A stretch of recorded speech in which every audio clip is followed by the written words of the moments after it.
Good believed that she was doing something righteous. She was encouraged by activists and leaders who framed law enforcement not as human beings operating inside a legal system, but as embodiments of oppression itself that has to be resisted at all costs. She believed that she was standing against evil. Let me read you just a few quotes from Democratic politicians, okay? Let's take a look here. We're going to start with Governor Tim Walz. Donald Trump's modern-day Gestapo is scooping folks up off the street.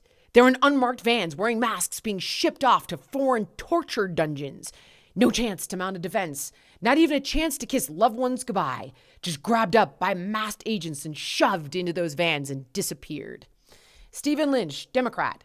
When you compare the old films of the Gestapo grabbing people up off the streets of Poland and you compare those to the nondescript thugs, it looks like a Gestapo operation.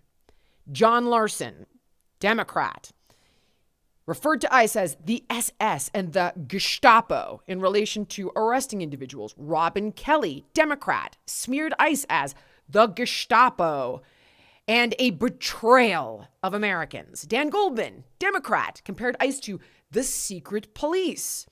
Seth Moulton compared ICE to Adolf Hitler's secret police, also a Democrat, of course. Governor Gavin Newsom. We refuse to be bullied by these secret police tactics, and we'll keep standing up for Californians against this administration's dangerous actions. Pritzker, we could be here all day. I'm going to give you a few more. Pritzker, Democrat, compared Trump's administration's use of ICE to what authoritarian regimes do. This list goes on and on and on.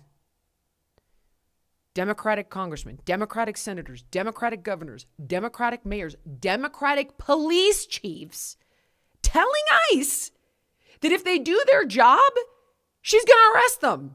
And then threatens ICE officers, you don't want this smoke. I call them made up fake wannabe law enforcement because what they do is against not only legal law, but the moral law. If any of them want to come in this city and commit a crime, you will not be able to hide. Nobody will wish you off. You don't want this smoke because we will bring it to you. The criminal in the White House would not be able to keep you from going to jail. Renee Good thought that she was legally allowed to impede federal law enforcement operations. Okay? As I said, police chiefs told ICE they would arrest them. Mayors told ICE they wouldn't cooperate. Governors told people to resist and fight back. She was told that stepping into harm's way was a moral courage and a white person's obligation to join her brothers and sisters of color. Just take a look at what Joy Reid had to say.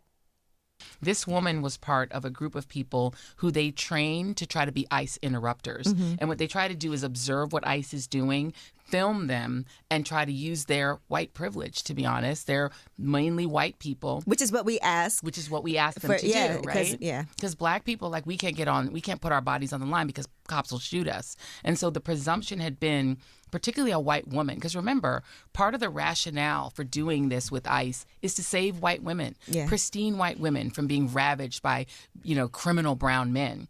So white women, have been taking the lead. Okay.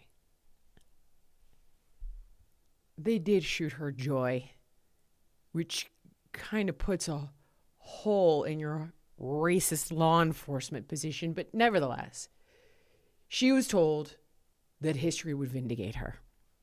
And here's what's worse. The people pushing this narrative, they don't believe it.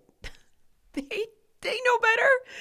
Democratic leaders, political podcasters, and pundits, they're not ignorant. Joy Reid went to Harvard. They're highly educated. They know the law.